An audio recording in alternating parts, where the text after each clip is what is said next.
This is Abe Friedtanzer from Awards Buzz. Excited to be speaking with Michael Angarano and Andre Hyland today about Laid. How are you both doing? Good. Yeah, we're doing all right, man. How would you react if someone came up to you and was like, "We slept together, you're gonna die"? I'd be Not well. bummed. Yeah, it would be bad news. I'd also be like, what? How does this work? Right. Like I would be like, you're a liar. Yeah, I'd What are be you like, that's not talking? accurate. Well, what drew you to the show and to these roles? I got hired. No.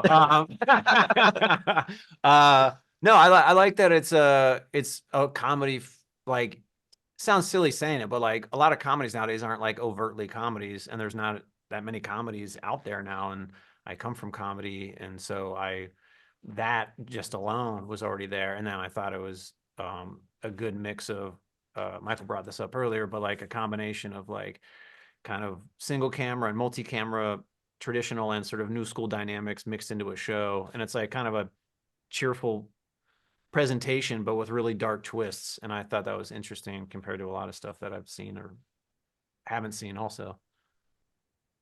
Yeah, it had it on top of what he's saying, it's this cross genre, cross hybrid feeling to it, but it was just really well written. And one of the things I liked about it, and I don't know, it has some references in it. It's very millennial in that sense. It feels very 90s to me in certain aspects, especially how it treats sex and death and all the quote unquote edgy stuff. It feels like Can't Hardly Wait or Jawbreaker or those old 90s studio rom-coms that don't really get made anymore or not watered down. It had a little bit of that referential, um, romantic and also kind of emo vibe to it that I kind of it's my personal taste a little bit, My when I would when I would listen to when I would show up to Vancouver and read the scripts, I would put on a 90s playlist and it kind of fit. There's lots of good Right, pop references yeah, in it too to television. Like, I mean, if you don't watch much television, you'll enjoy it. But if you do, there's so many references that'll also just like elevate it. It's very layered. Yeah, It's a lot of comedy that's pined from, references to past shows and things. I think also even if there's not as much sex featured on screen, they're certainly talking about sex nearly the entire time, every single episode. right. Yeah. And I enjoy the dynamics that your characters have with the main women of the show. What is it like working with Zaja and Stephanie?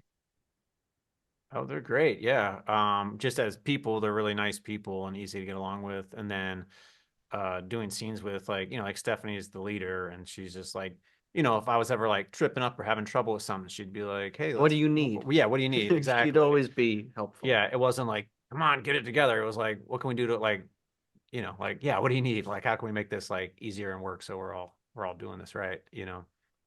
So she was really great in that way.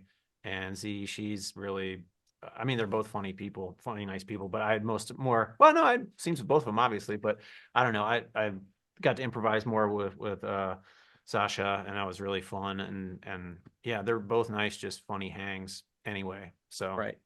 I feel like you can feel that in the show. Definitely. Is there a lot of improv involved? In pockets.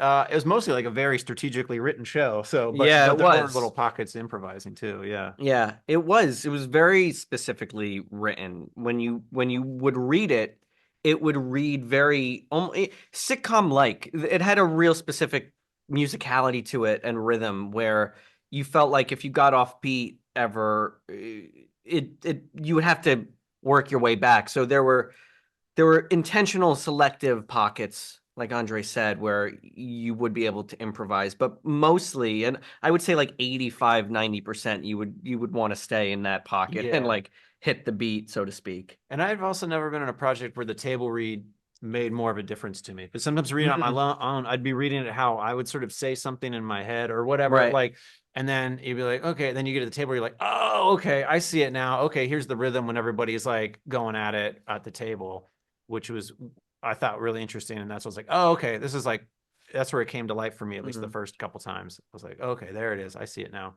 I get it. I didn't get it. I get it now. Yeah, yeah. Is this a show that you would recommend people binge or better to space out the episodes? I'd say whatever is comfortable. I'd say maybe binge in 2 sessions. That seems Yeah. healthy. Yeah, it's perfect because like I can't stand any more binging shows because they take so long. When somebody's like binge Game of Thrones or Breaking Bad, great shows Yeah. respectively, but it's like that will take me 14 days. Yeah. I can't do that. Like I can't not live my life for that amount of time.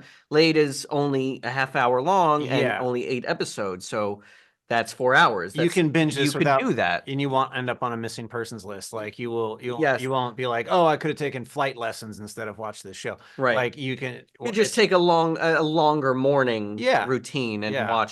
binge watch the show. It's kind of the perfect thing to and they're do. easy to watch. It's like potato chips. You just be like, oh, I'll have another. I'll Yeah, have another. I'll have exactly. another. Then you're like, oh man. I ate the whole bag. Yeah. So I'd say, I'd say if you like to binge, this is a very good, healthy binge. Yes. Yeah. It's not Like overwhelming. like It's potato chips. Very Yes. healthy binge. satisfying. Awesome. Thanks so much, guys. Good luck with the show. Thank Thanks. you.